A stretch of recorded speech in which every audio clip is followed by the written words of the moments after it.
தம்பி உதயநிதி அவர்கள் மண்டல வாரியாக நடத்தின இளைஞரணி நிர்வாகிகள் சந்திப்பு மாநாடுகள், என்னுடைய அன்பு தங்கை கனிமொழி அவர்கள் நடத்தின மகளிர் அணியின் வெல்லும் தமிழ் பெண்கள் மாநாடுகள், சென்னை, மதுரை, கோவை, திருப்பத்தூர் என மண்டல அளவிலே நடத்தப்பட்ட பூத் நிர்வாகிகளுடைய பயிற்சி மாநாடுகள்னு லட்சக்கணக்கான நிர்வாகிகள் அழைத்து மாநாடுகள் நடத்தி தேர்தலுக்கான பணிகளை தொடங்கினோம். அதற்கெல்லாம் உச்சமாக இன்று 10 லட்சம் பேர் பங்கெடுத்திருக்கக்கூடிய பெரிதினும் பெரிய மாநாடா திருச்சியில இந்த மாநில மாநாடு நடந்து கொண்டிருக்கிறது.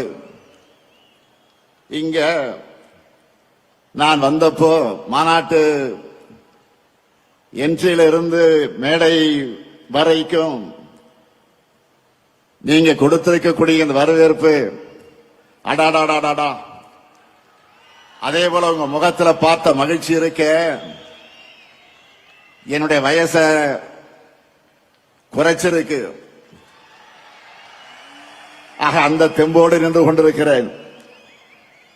போன வாரம் என்னுடைய பிறந்த நாளுக்கு போன்ல எனக்கு மற்ற மாநிலங்களிலிருந்து தலைவர்கள் எல்லாம் வாழ்த்து சொன்னப்போ என்னுடைய வயசை நம்ப முடியலன்னு சொன்னாங்க. இந்த மாதிரி என்னை இளமையா வச்சிருக்க காரணமே நீங்க தான், உங்க அன்புதான். ஆன்மீக அன்பர்கள் சொல்லுவாங்க, என்ன தவம் செய்தனை, அதுபோல உங்களை எல்லாம் உடன்பிறப்புகளாக பெற நான் என்ன தவம் செய்தேனோ, கோடிக்கணக்கான உடன்பிறப்புகளோட தலைமை தொண்டனா என்னை தேர்ந்தெடுத்தது நீங்க தான். இந்த தாய் தமிழ்நாட்டினுடைய முதலமைச்சரா நான் பொறுப்பேற்க காரணமும் நீங்க தான். உங்களால் தான் நான் வளர்ந்தேன், உங்களால் தான் நான் உயர்ந்தேன், உங்களுக்காகத்தான் நான் வாழுகிறேன். இந்த பாச பிணைப்பு, உடன்பிறப்புகள் என்ற இந்த உயிர் துடிப்பு, இதெல்லாம் இன்றைக்கு நேற்றைக்கு ஏற்பட்ட பந்தமா? திராவிட முன்னேற்ற கழகம் உருவான காலம் தொட்டு 75 ஆண்டுகளாக தொடர்கிற அன்பு இது. பேரறிஞர் அண்ணாவும் முத்தமிழறிஞர் கலைஞரும் அவர் வழிவந்திருக்கக்கூடிய நானும் இந்த பாச உணவைத்தான் உங்களிடத்தில் நான் பார்க்கிறேன். கழக வரலாற்றில் எத்தனையோ திருப்பு முனைகளுக்கு அடித்தளமிட்ட வீரர்கள் கோட்டமாம் திருச்சியில இந்த மாநாட்டை நாம் நடத்தி கொண்டிருக்கிறோம். இந்த மாநாடு எதுக்குன்னு நிறைய பேர் கேட்கிறாங்க. ஒரு கிரிக்கெட் மேட்ச்ல ஃபர்ஸ்ட் பால்ல இருந்த ரன் அடிக்கிறது முக்கியம்தான். அதே சமயம் ஃபைனல் ஓவர்களை அடிச்சு ஆடி லாஸ்ட் பால்ல வின்னிங் ஷாட்டா, லாஸ்ட் பால்ல வின்னிங் ஷாட்டா சிக்ஸர் அடிச்சு ஜெயிக்கிறது என்பது கிராண்ட் பினிஷிங்காக இருக்கும். அப்படிப்பட்ட வெற்றியை 2026 நாம் பெறுவதற்காகத்தான் இந்த மாநாடு. அதுக்காகத்தான் இந்த மாபெரும் மாநில மாநாட்டை இவ்வளவு சிறப்பாக ஏற்பாடு செய்திருக்கிறார் நம்முடைய மாண்புமிகு அமைச்சர் ஆர்வி சகோதரர் திருச்சியின் தீரர் KN நேரு அவர்கள். முதல்ல அவருக்கு தலைவராக என்னுடைய சார்பிலும், மேடையில் இருக்கக்கூடிய தலைமை கழகத்தின் நிர்வாகிகள் சார்பிலும், என் எதிரில் இருக்கக்கூடிய அனைவரின் சார்பிலும் நம்முடைய பாராட்டுக்கள், வாழ்த்துக்கள். நம்ம நேரு கிட்ட மாநாடுன்னு சொல்லிட்டாலே போதும், அவருக்குள்ள ஒரு புதிய எனர்ஜி வந்துடும். நாம நினைக்கிறதை விட எப்போ பிரம்மாண்டமாக பண்ணுவதுதான் நேருவுடைய ஸ்டைல். அதனால்தான் நான் எப்பவும் சொல்றது, மாநாடுனா நேரு, நேருனா மாநாடு. இப்ப கூட பாருங்க, 200 ஏக்கர் இடத்தை தேர்ந்தெடுத்து 200 இடங்கள்ல வெல்லணும்னு குறிப்பால தொண்டர்களுக்கு சொல்லிட்டாரு. நமக்கான கிரவுண்ட ரெடி பண்ணி கொடுத்துட்டாரு. இனிமே நாம தொடர்ந்து அடிச்சு ஆடணும். இந்த மாபெரும் மாநாட்டுக்காக அயராது உழைத்திருக்கக்கூடிய அவருக்கும், அவருக்கு துணை நின்ற ஒருங்கிணைந்த திருச்சி மாவட்ட நிர்வாகிகளுக்கும் என்னுடைய பாராட்டுக்கள், வாழ்த்துக்கள். இன்றைக்கு நாம் முழங்கும் ஸ்டாலின் தொடரட்டும், தமிழ்நாடு வெல்லட்டும், இது ஏதோ தனிப்பட்ட ஸ்டாலினுக்காக முழக்கம் அல்ல.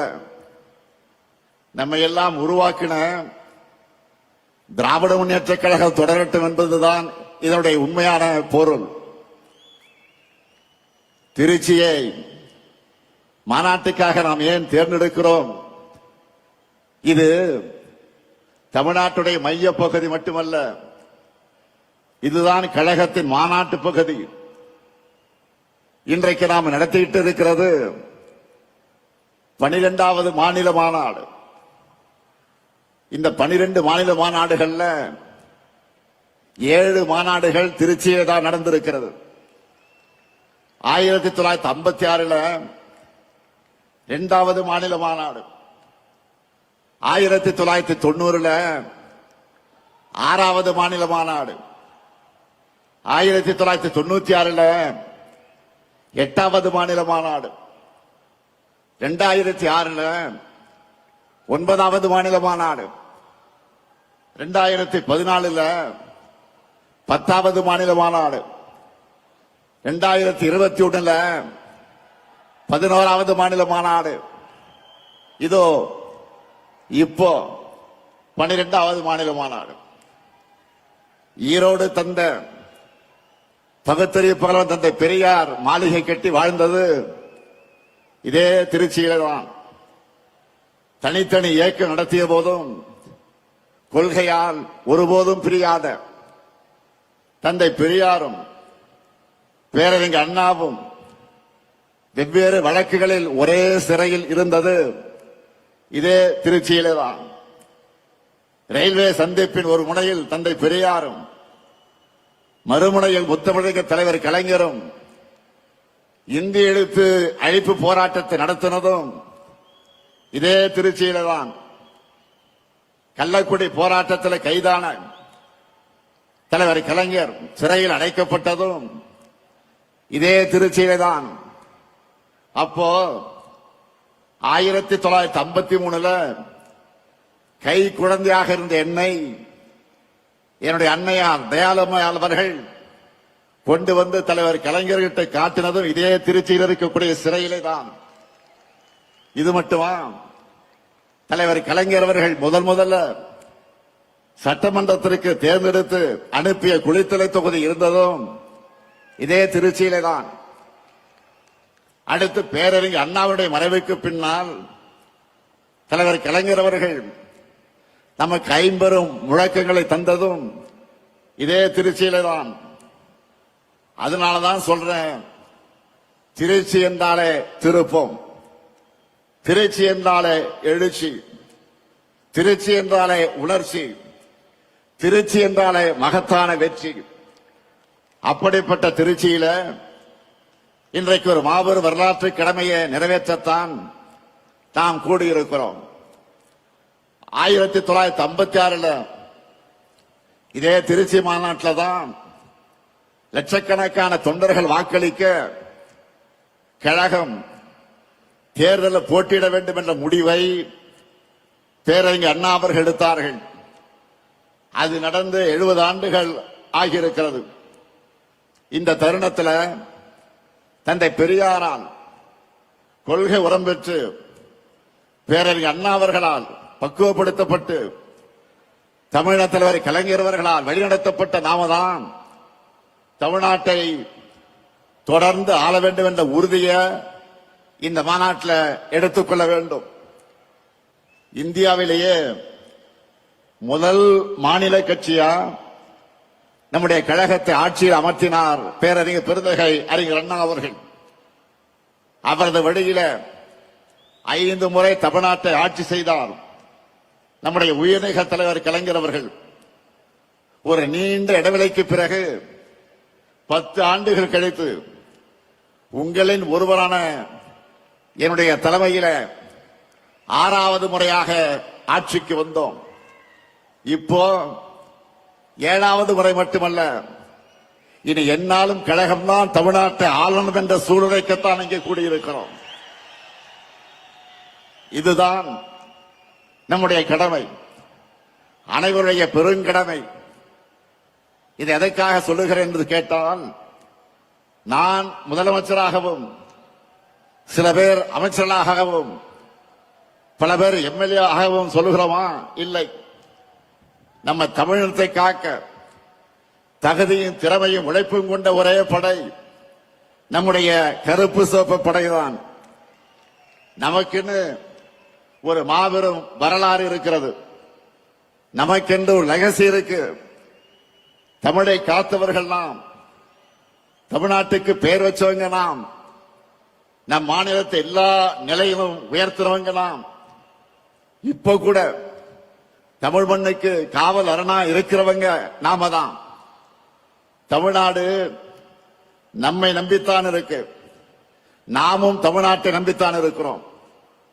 அதற்காகத்தான் சொல்லுகிறேன், திராவிட முன்னேற்ற கழக ஆட்சி தொய்வில்லாமல் தொடரணும். அதற்காக நாம உழைக்கணும், அதற்காகத்தான் சூழலைக்கணும். இந்த நேரத்தில் தந்தை பெரியார் 1971 தேர்தலின் போது சொன்னதை நினைச்சு பார்க்கிறேன். திமுக ஆட்சி தொடர்ந்தாதான் தமிழ் சமுதாயம் எதிர்பார்க்கிற முன்னேற்றம் ஏற்படும். இப்பவும் தந்தை பெரியார் சொன்னதை மனசுல வச்சு நம்முடைய பயணத்தை தொடரணும். இங்கே வந்ததும் என்னுடைய நினைவுக்கு வந்தது 2021 தேர்தலுக்கு முன்னால் இதே திருச்சியில இதே இடத்துல 7 இலக்குகளை உறுதிமொழிகளாக நான் அறிவித்தேன். அதுல முதல் இலக்கு வளரும் வாய்ப்புகள், வளமான தமிழ்நாடு. 2வது இலக்கு மகசூல் பெருக்கம், மகிழும் விவசாயி. 3வது இலக்கு குடிமக்கள் அனைவருக்கும் குறையாத தண்ணீர். 4வது இலக்கு அனைவருக்கும் உயர்தர கல்வி, உயர்ந்த மருத்துவம். 5வது இலக்கு எழில்மிகு மாநகரங்களின் மாநிலம். 6வது இலக்கு உயர்தர ஊரக கட்டமைப்பு, உயர்ந்த வாழ்க்கை தரம். 7வது இலக்கு அனைவருக்கும் அனைத்துமான தமிழ்நாடு. நெஞ்சை நிமிர்த்தி சொல்லுகிறேன், இந்த 7 இலக்குகளையும் நம்முடைய 5 ஆண்டு ஆட்சியுடைய திட்டங்களால நிறைவேற்றி காட்டியிருக்கிறோம். அதனாலதான் மக்கள் மகிழ்ச்சியாக இருக்காங்க. இதையெல்லாம் நம்முடைய எதிரிகளே இன்றைக்கு மனசுக்குள்ள ஒத்துக்கொள்வாங்க. காரணம், யாராலும் மறைக்க முடியாத உண்மை இது. தமிழ்நாட்டை தொடர்ந்து புறக்கணிக்கிற ஒன்றிய பாஜக அரசு கூட நம்பர் 1 மாநிலம் தமிழ்நாடுன்னு சொல்றாங்க. உலக பத்திரிகைகளை சூப்பர் ஸ்டார் ஸ்டேட் தமிழ்நாடுன்னு பாராட்டுறாங்க. அந்த அளவுக்கு நாம கெத்தா முன்னேறி இருக்கிறோம். கடந்த 5 ஆண்டுகள்ல நம்ம செஞ்சிருக்கக்கூடிய சாதனைகளை நினைச்சு பாருங்க. எத்தனை நெருக்கடிகள், எத்தனை பிரச்சனைகள் தகர்த்து நாம முன்னேறி இருக்கோம். 3 நாட்களுக்கு முன்னாடி கூட சென்னையில 2030க்கான 14 உறுதிமொழிகளை ஸ்டாலின் ஸ்டேட்மெண்ட் நான் அறிவிச்சேன். அந்த மேடையில் அமைச்சர்கள் ஒவ்வொரு துறையிலும் நம்ம என்ன சாதிச்சிருக்கிறோம் சொன்னாங்க. 5 ஆண்டுகள்ல ஒரு மாநில அரசால இவ்வளவு பண்ண முடியுமான எல்லாரும் பிரமிச்சு பார்த்தாங்க. நமக்கே மலைப்பா இருந்துச்சு. நம்முடைய சாதனைகளை பிபிடி போட்டு காட்டணும், டிவியில போட்டு காட்டணும். அதுல அதிமுக ஆட்சியோட நாம செஞ்சிருக்கிறத கம்பேர் பண்ணி சொன்னாங்க. அதுல சிலதை மட்டும் உங்களுக்கு நான் சொல்ல விரும்புகிறேன். நல்லா கவனிங்க. மக்கள் கிட்ட போய் நீங்க சொல்லணும். கடந்த 2011 மன்னிக்கணும் 2016 2021 அதிமுக ஆட்சியில தொழில் முதலீட்டுக்காக போடப்பட்ட புரிந்துணர்வு ஒப்பந்தங்கள் எவ்வளவு தெரியுமா? 471. இதுவே நம்ம திராவிட மாடல் ஆட்சியில 1190 புரிந்துணர்வு ஒப்பந்தங்கள் போட்டிருக்கிறோம். கடந்த கால ஆட்சியில ஈர்த்த முதலீடு, அதிமுக ஆட்சியில ஈர்த்த முதலீடு 4,13,414 கோடி தான். ஆனா நம்ம ஆட்சி காலத்துல 12,54,133 கோடி ரூபாய்க்கான முதலீடுகளை ஈர்த்திருக்கிறோம். 3 மடங்கு அதிகம். 2016 21 புதுசா 4 சிப்காட் தொழிற்பூங்காக்களை தொடங்கினாங்க. அதிமுக ஆட்சியில் 4 தான் சிப்காட் தொழிற்பூங்கா. ஆனா நாம 33 புது சிப்காட் தொழிற்பூங்காக்களை தொடங்கி இருக்கிறோம். ஸ்டார்ட் அப் நிறுவனங்கள் எடுத்துக்கிட்டா 2021 வரைக்கும் இருந்த எண்ணிக்கை, அதிமுக ஆட்சியில் இருந்த எண்ணிக்கை எவ்வளவு தெரியுமா? 2045. இப்போ நம்ம ஆட்சியில 13,500க்கு மேற்பட்ட ஸ்டார்ட் அப் நிறுவனங்களை நம்ம ஆட்சியில் தொடங்கி இருக்கிறோம். அடுத்து வேளாண் துறை 2016 21 வரைக்கும் அவங்க ஆட்சியில் 57.26 லட்சம் ஹெக்டராக இருந்த மொத்த சாகுபடி பரப்பை இப்போ 62.32 லட்சம் ஹெக்டராக உயர்த்தி இருக்கிறோம். 5 வருஷத்துல 5 லட்சம் ஹெக்டேர் உயர்ந்திருக்கு. கடந்த ஆட்சி காலத்துல 1.3 லட்சம் விவசாயிகளுக்கு தான் இலவச மின் இணைப்பு கொடுத்தாங்க. ஆனா நம்முடைய ஆட்சியில 2 லட்சத்துக்கு அதிகமான விவசாயிகளுக்கு இலவச மின் இணைப்பு கொடுத்திருக்கிறோம். 2016-21 அண்ணல் அம்பேத்கர் அயலக உயர்கல்வி உதவித்தொகை திட்டத்தில் படிச்ச மாணவருடைய எண்ணிக்கை எவ்வளவு தெரியுமா? 2 பேர் தான் அதிமுக ஆட்சியில். ஆனா நம்ம திராவிட மாடல் ஆட்சியில 386 மாணவர்களுக்கு 160 கோடி ரூபாய் உதவித்தொகை கொடுத்து படிக்கிறாங்க.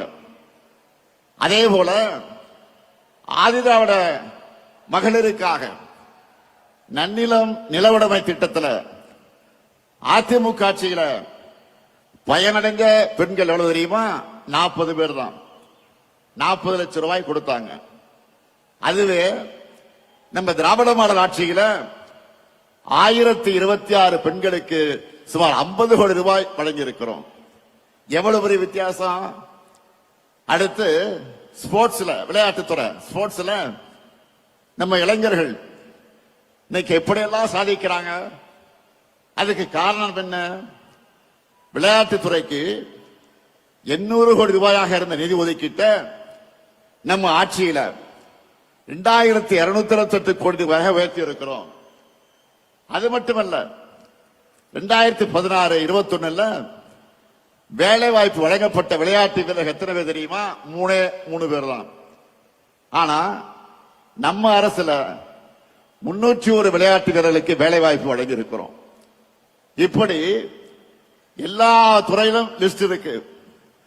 மக்கள் பெரும் சுமையாக கருதுகிற மெடிக்கல் செலவுகள் போன ஆட்சியில முதலமைச்சருடைய விரிவான காப்பீட்டு திட்டத்தில் 49 லட்சம் பேர் பயனடைஞ்சவங்க. அந்த எண்ணிக்கையை நம்ம ஆட்சியில 90 லட்சமாக உயர்த்தி இருக்கிறோம். அதுக்கு காரணம் நம்ம அரசுல 72,000 இருந்த வருமான வரம்பை 1,20,000 உயர்த்தி கொடுத்தோம். இப்படி எல்லாவற்றிலும் 2 மடங்கு 3 மடங்கு ஏன் பல மடங்கு உயர்த்தி சாதனைகளை படைத்திருக்கிறோம். இதுதான் வளர்ச்சி. அதனால்தான் வரலாற்றே இல்லாத அளவுக்கு 14 ஆண்டுகள் கழிச்சு நம்ம ஆட்சியில 11.19 விழுக்காடு பொருளாதார வளர்ச்சியை நம்முடைய மாநிலம் அடைந்திருக்கிறது. நானும் தொடர்ந்து ஒவ்வொரு மேடையிலும் நம்முடைய சாதனைகள் டேட்டாவோடு சொல்லிக்கிட்டு இருக்கிறேன். செஞ்சதை கூட நம்மால முழுசா சொல்ல முடியல. அந்த அளவுக்கு ஒரு மிகப்பெரிய பட்டியல் இருக்கு. நம்ம திட்டங்களால பயனடைந்திருக்கிற எண்ணிக்கை மட்டும் சொல்ல கொஞ்சம் கேளுங்க. கலைஞர் மகளிர் உரிமை தொகை 1,31,00,000 பேர். காலை உணவு திட்டம் 19,34,000 குழந்தைகள். புதுமை பெண் திட்டம் 6,95,000 மாணவிகள். தமிழ் புதல்வன் திட்டம் 5,40,000 மாணவர்கள். நான் முதல்வன் திட்டம் 49,90,000 பயிற்சி சான்றிதழ்கள்.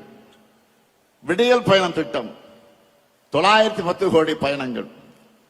மக்களை தேடி மருத்துவம் 2,56,00,000 பேர்.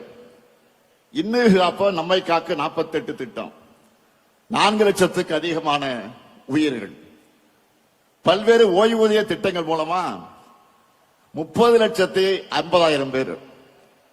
பட்டா பெற்றவங்க 23,56,000 பேர். உங்களால டோட்டல் போட முடிஞ்சுதா இல்லையா? இன்னும் ஏராளமா இருக்கு, பெரிய லிஸ்டே இருக்கு.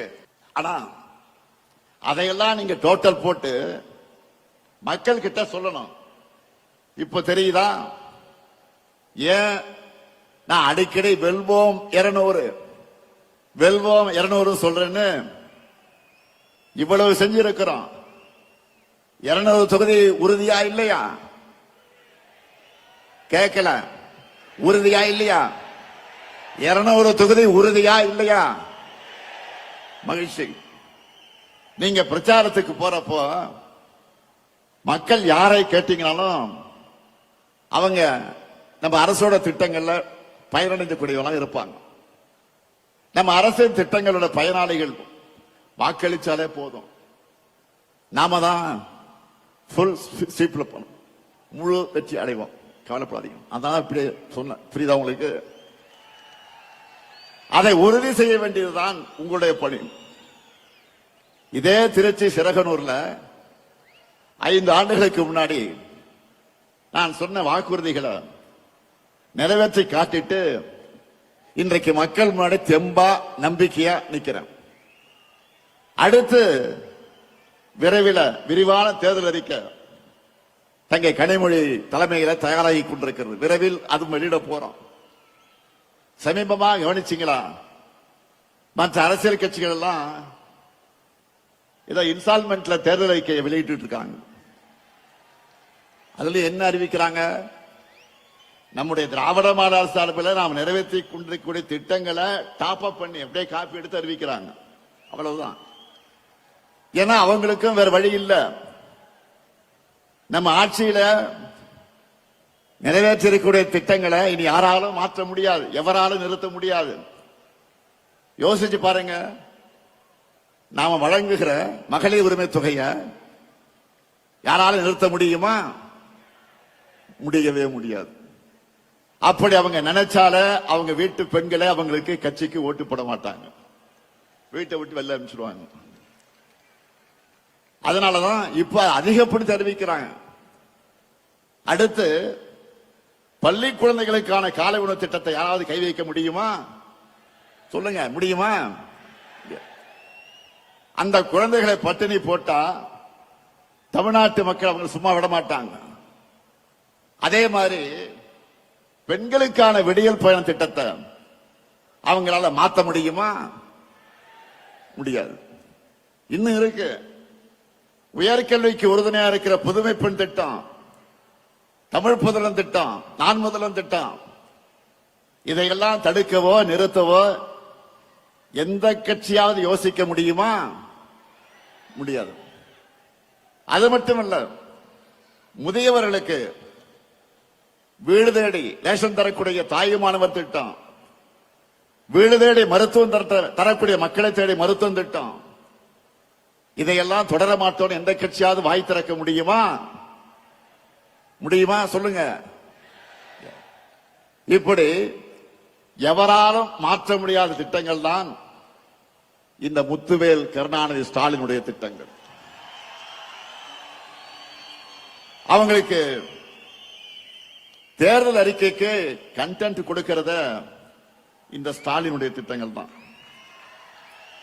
அதனால்தான் உறுதியோடு சொல்றேன், இந்த திட்டங்கள் தமிழ்நாட்டில் இருக்கிற வரைக்கும் இந்த முத்துவேல் கருணாநிதி ஸ்டாலின் தான் தமிழ்நாட்டை ஆளுவான். நாம இவ்வளவையும் செஞ்சுட்டு மக்கள் கிட்ட வாக்கு கேட்கிறோம். ஆனா அதிமுக கூட்டணி சாரி அப்படி சொன்னா மோடி அமித்ஷாவும் கோச்சிப்பாங்க. என்டிஏ கூட்டணி சொல்லணும். கூட்டணிக்கு பேர் வைக்க கூட முடியாத நிலையில தான் இன்றைக்கு அதிமுக இருக்கு. சரி, அவங்க சொல்ற மாதிரி அந்த என்டிஏ கூட்டணி தமிழ்நாட்டுக்கு என்ன பண்ணி இருக்கு? கடந்த 5 ஆண்டுகள்ல நமக்கு தர வேண்டிய கல்வி நிதி, ஜல்ஜீவன் திட்ட நிதி, 100 நாள் வேலை திட்ட நிதி, பேரிடர் நிவாரண நிதி, நாம கேட்ட எதையும் தரல. மாநிலத்துக்கான சிறப்பு திட்டங்களையும் தரல. ஏன்? கோவை, மதுரை, திருச்சி இந்த மாவட்டங்களுடைய மெட்ரோ உள்ளிட்ட எந்த உட்கட்டமைப்பு திட்டங்களுக்கு அனுமதி தரல.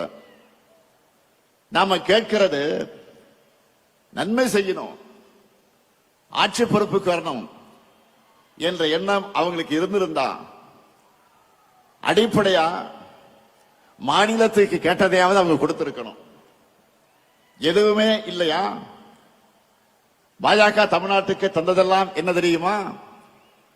ஆளுநர் மூலமாக குடைச்சல், மாணவர்களை உயிரோடு விளையாடக்கூடிய நீட் தேர்வு, இந்தி திணிப்பு, மிரட்டி பார்க்க ரைடுகள், இப்படிப்பட்ட ஆட்சிதான் பிரதமர் மோடி சொல்லுகிற என்டிஏ ஆட்சி. தமிழ்நாட்டுக்கு எந்த நன்மையும் செய்யாத இவங்க தான் நம்ம எதிர்த்து நிற்கிறாங்க. தமிழ்நாட்டு மேல எந்த அளவிற்கு வன்மம் இருக்குன்னு சொல்லணும்னா, தேர்தல் வருதுன்னு கூட தெரியாம, அதை பற்றி கவலைப்படாம, நமக்கான எதையும் அறிவிக்க இவங்களுக்கு மனசு வரல. நான் கேட்கிறேன், இப்படி திட்டமிட்டு தமிழ்நாட்டை புறக்கணிக்கிற என்டிஏ கூட்டணிக்கு எங்க மக்கள் எப்படி வாக்களிப்பாங்க? எந்த நம்பிக்கையில நீங்க தமிழ்நாட்டுக்கு வரீங்க? தமிழ்நாடு கேட்கிறதெல்லாம் நான் சொல்லுகிற என்டிஏவுக்கு நோ சொல்லக்கூடிய, நமக்கு கொடுப்பதையெல்லாம் கேட்பதையெல்லாம் நோ என்று சொல்லக்கூடிய என்டிஏவுக்கு தமிழ்நாடு நோ தான் சொல்லும். இங்க உங்களுக்கு எப்பவும் நோ என்ட்ரி தான். உங்க டப்பா என்ஜினுக்கு தமிழ்நாடு எப்பவுமே நோ என்ட்ரி தான் சொல்லும். சில நாட்களுக்கு முன்ன நான் சொன்னேன், இந்த தேர்தல் தமிழ்நாடு வெர்சஸ் என்டிஏ, இன்னும் சொன்னா தமிழ்நாடு அணியா டெல்லி அணியா என்று பார்க்கிற தேர்தல் என்று சொன்னேன். உடனே நம்ம எதிரிகள் என்ன சொன்னாங்க? இது சட்டமன்றத்திற்கு நடக்கிற தேர்தல் தானே, தேர்தல் நேரத்தில் மட்டும் மக்கள் கிட்ட வரக்கூடிய கட்சி அல்ல, மக்களின் உரிமைகளுக்காக எப்போதும் களத்தில் நிற்கக்கூடிய கட்சி எங்களுக்கு தெரியும்.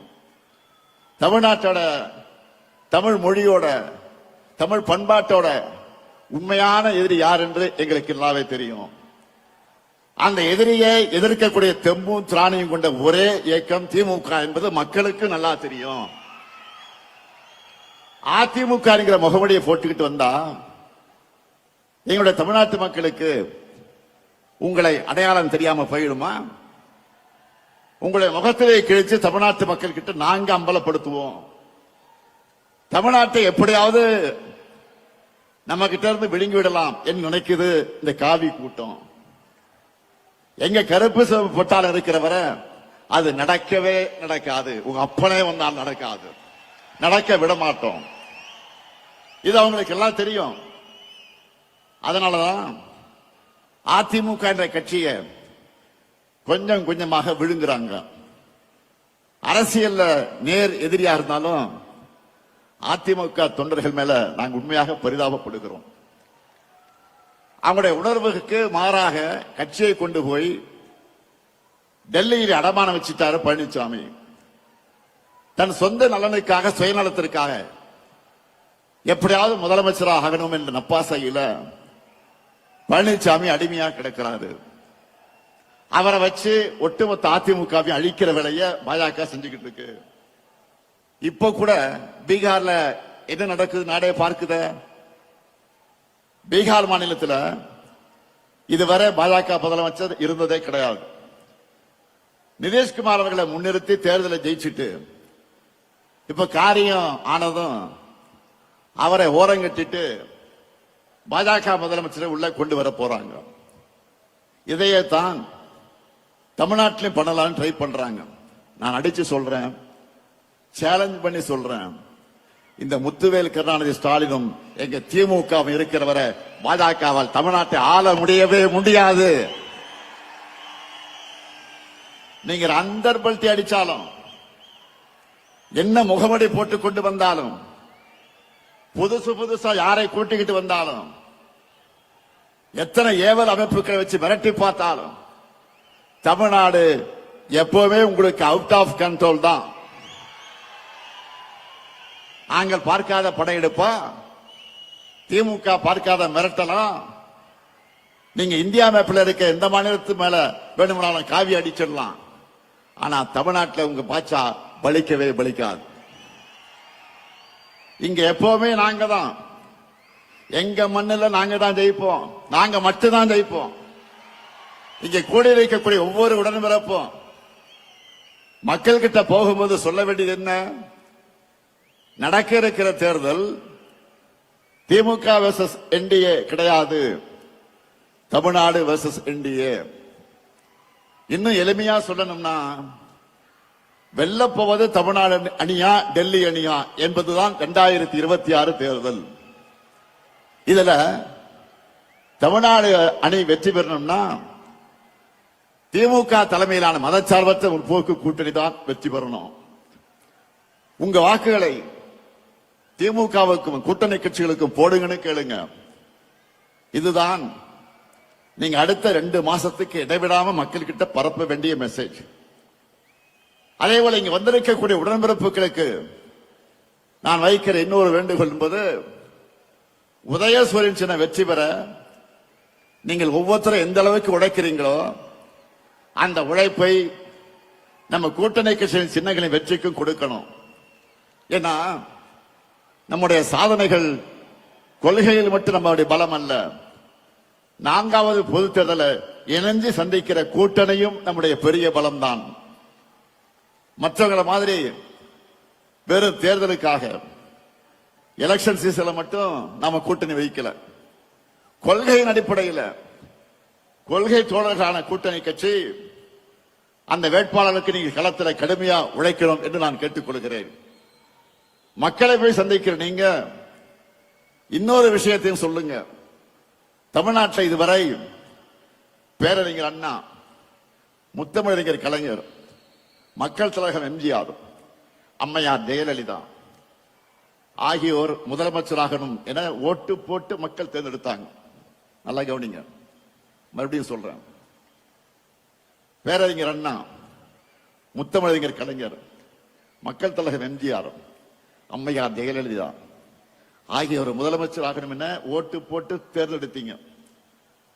அவங்களுக்கு பிறகு நீங்க ஓட்டு போட்டு ஜெயிக்க வச்சது இந்த ஸ்டாலினை தான்.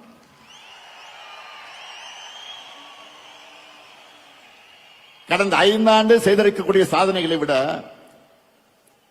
அடுத்த 5 ஆண்டுகள் இன்னும் தமிழ்நாட்டுக்கு அதிக சாதனைகளை செய்வார். எங்க தலைவர் தைரியமா சொல்லுங்க மக்களிடத்துல. தமிழ்நாட்டை தொடர்ந்து நம்பர் 1 மாநிலமாக்க எங்க தலைவருக்கு ஆதரவு கொடுங்க, நம்பிக்கையோடு வீடு போய் சொல்லுங்க.